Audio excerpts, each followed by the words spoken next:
Hello everyone, আসসালামু আলাইকুম। সবাই কেমন আছেন? আশা করি সবাই অনেক অনেক ভালো আছেন। শুরু করছি আজকের একটি নতুন ব্লগ। আমার নতুন ব্লগে সবাইকে জানাই ভালোবাসা। আশা করি সবাই যে যেখানে আছো অনেক ভালো আছো।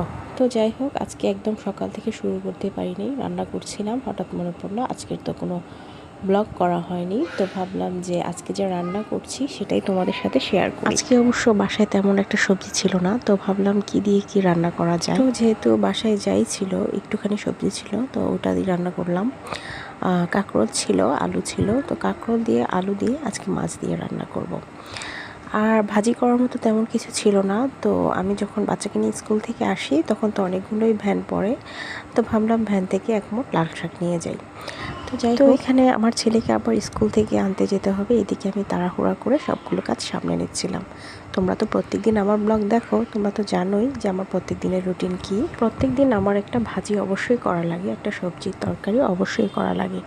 আমি আবার সবজি না খেয়ে থাকতে পারি না। অনেকে আছে যে সবজি না খেয়ে থাকতে পারে, জানি না ওদের কোনো সমস্যা হয় কি না, কিন্তু আমি সবজি না খেলে আমার অনেক সমস্যা হয়। প্রত্যেক দিন চেষ্টা করি সবজি রান্না করার। অনেকে আছে যে শুধু পেঁয়াজ দিয়ে মাছ ভেজে খেয়ে ওঠে।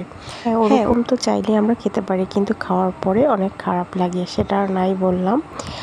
আর এদিকে আমি মাছটা দিয়ে ফেলেছি, তোমরা দেখতেই পাচ্ছ। আর যাদের আমার ব্লগটি দেখতে ভালো লাগছে না, প্লিজ আমার ব্লগটি দেখো না। আর যাদের আমার ব্লগ দেখতে ভালো লাগছে, প্লিজ লাইক অ্যান্ড সাবস্ক্রাইব করবে এবং আমার পাশে থাকবে। আমি চেষ্টা করছি প্রত্যেক দিন ব্লগ দেওয়ার। আর এদিকে যখন আমি লাল শাকটা কাটতে বসি তখন আমার হাতটা টুস করে কেটে যায়। কাটলেও সমস্যা নেই, এখন অভ্যস্ত হয়ে গিয়েছি। আগে প্রথম প্রথম খুব কষ্ট হতো, যখন হাত কেটে যেত তখন ভাবতাম কিভাবে রান্না করব, হাত খুব জ্বলছে। এখন তো রান্না করতে করতে অভ্যাস হয়ে গেছে, এখন আর হাত জ্বললেও সেটা হয়তো এখন আর অতটা খারাপ লাগে না। তো যাই হোক, এদিকে আপনাদের সাথে কথা বলতে বলতে আমি কিন্তু লাল শাকটা কেটে নিচ্ছি। আমি এখানে ভয়েস ওভার দিচ্ছি, আর আপনারা নিশ্চয়ই বাহির থেকে পিপ পিপ শব্দ শুনছেন।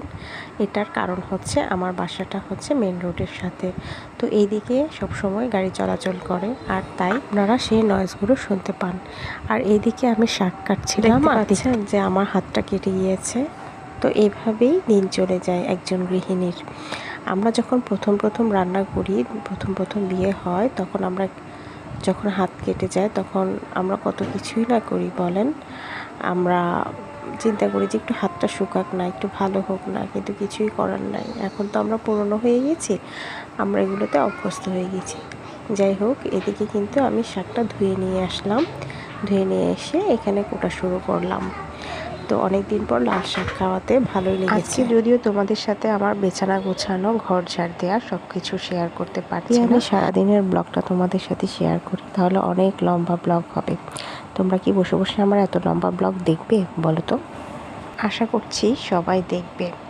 তো যাই হোক, যার যার আমার ব্লগগুলো দেখতে ভালো লাগবে, প্লিজ লাইক অ্যান্ড সাবস্ক্রাইব করবে এবং শেয়ার করবে, আমার পাশে থাকবে।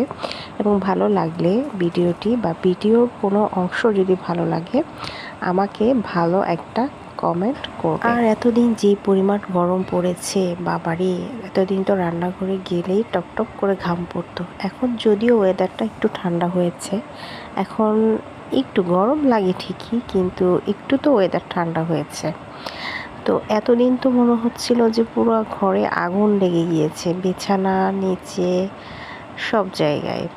আর আমি যতটুকু জানি পুরো বাংলাদেশে এই তাপমাত্রাটা বেড়ে যায়।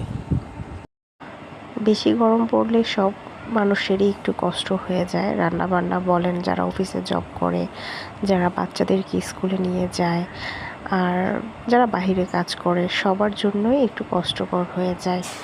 আর ওয়েদারটা এরকম থাকলেই ভালো। সবসময় যদি ওয়েদারটা এরকম ঠান্ডা ঠান্ডা থাকে, তাহলে মানুষের কষ্টটা একটু হলেও কম হবে। ও আচ্ছা, এটা তো আবার ভুল বলে ফেললাম। গৃহিণীদের তো কোনো কষ্ট হয় না, ঘরের বউদেরতে কোনো কষ্ট হয় না, কষ্টের তো কোনো মূল্য নেই। হাজব্যান্ডরা তো সবসময় বলি তোমরা কি করো, তোমরা তো কিছুই করো না। আসলে কি জানেন, যে ছেলের পরিবার যেমন সে তেমনই কথা, তার পরিবার তাকে যেমন ভদ্রতা শেখাবে, সে আর এরকম কথা বলবে না। আসল কথা হচ্ছে যে মহিলা কোরআন হাদিস সম্পর্কে জানবে, আমাদের নবীজিরা কিভাবে চলতেন, তারা কীরকম ব্যবহার করতেন, তারা তাদের ওয়াইফের সাথে কেমন ব্যবহার করতেন, এগুলা যে জানবে, যে হাদিসগুলো পড়বে সেই তো জানবে, তাই না? যে পড়াশোনা করবে না, যে এগুলা ঘাটবে না, সে কিভাবে জানবে যে ভদ্রতা? স্ত্রীকে সম্মান দেওয়া কাকে বলে? তো যাই হোক, কথাটা কিন্তু আমি উদ্দেশ্য করে বলি নাই, কেউ আবার নিজের গায়ে নিয়ে নেবেন না। আর দোয়া করি আল্লাহ সবাইকে হেদায়েত দান করুন।